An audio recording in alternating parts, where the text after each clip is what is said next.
balanced budget approved this coming June, and a budget that ensures that all important services, especially human services, are funded in a way that is appropriate and cares for the citizens of the state.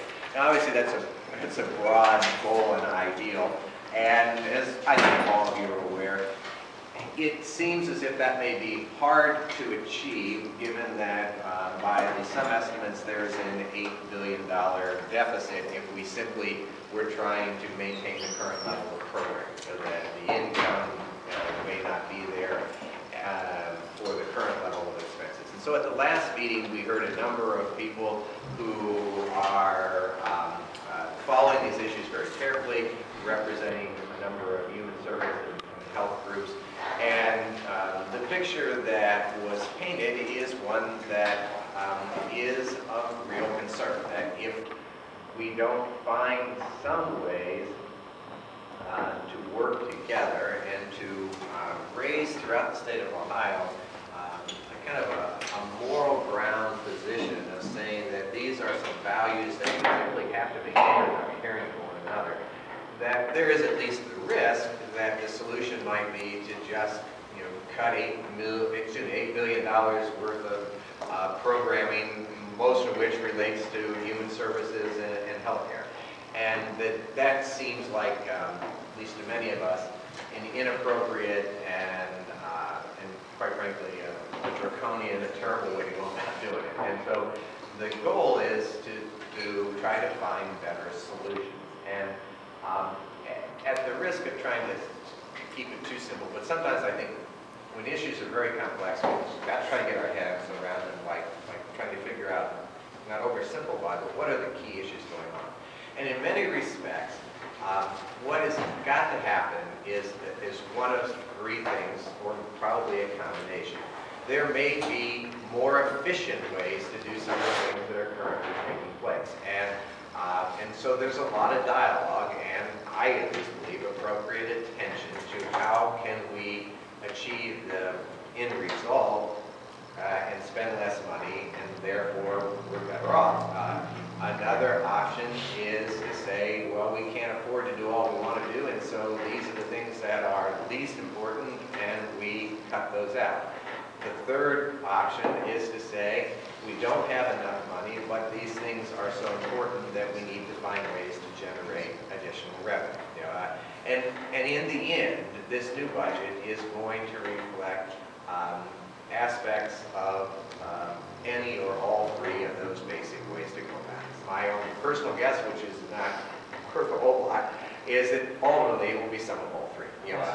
Even though right now there are a number of voices in leadership at the General Assembly and elsewhere saying that only two of those three are on the table, which is efficiencies and cuts.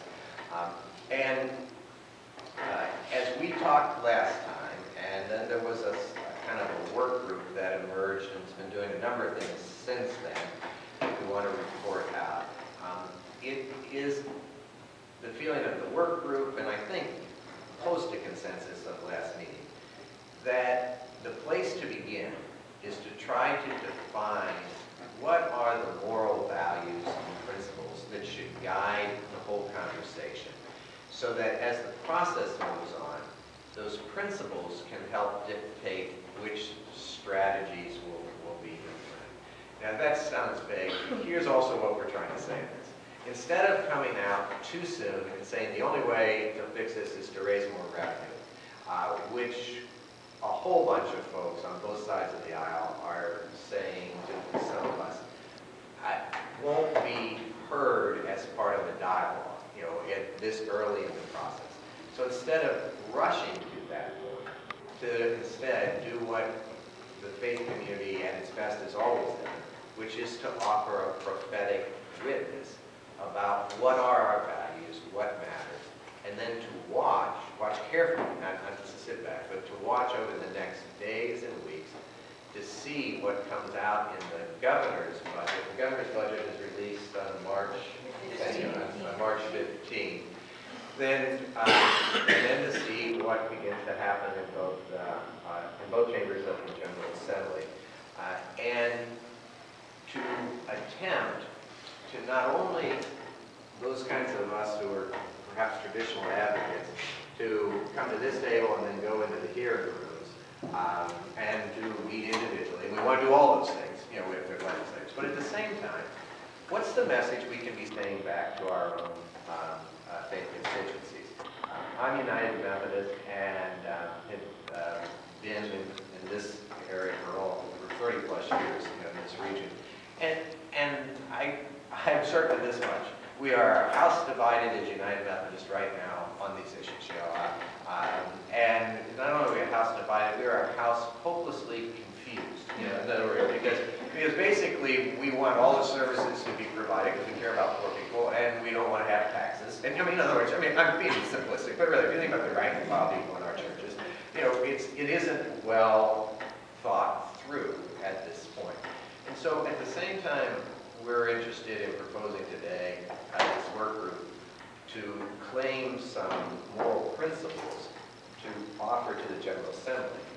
We're also suggesting we should offer this back into our own congregations and faith communities with the effort of trying to build a coalition and at this level, a consensus within our congregations, our synagogues, our mosque, about what are these most important values. Because a lot of folks are saying, and again, I'm really just parroting back this is something from the last meeting. In reality, if this works out as it has in some recent budgets, a whole bunch of this will really be decided in June. You know, in terms of what really ends up in the budget, what's in and what's out. Which gives us, the good news in that is, it would give us several months to be trying to talk with, educate the folks in our own constituencies so that when the end game occurs, we would be in a position, because we would have already been speaking publicly as well as internally, but when we get to June in the end game, in essence to be able to say that because it is essential that we not harm the most vulnerable folks in our state, it is unacceptable to have X, Y, Z. And if we couldn't find the cost savings, you know, then what other alternatives do we have other than to say we have to share the sacrifice, and part of sharing the sacrifice is additional revenue, right? And that is both a summary of what we talked about previously, and it's at least one person's summary of a game plan for why it's worth being at this table and what might be achievable in the time ahead. Let me pause here for a moment, and there were a number of you here today that were here last time, and are there any thoughts or critique or questions about what I've said? And then if you look at the agenda, once we have this little bit of a open conversation, we want to go look at practice and principles. See if we can move to consensus on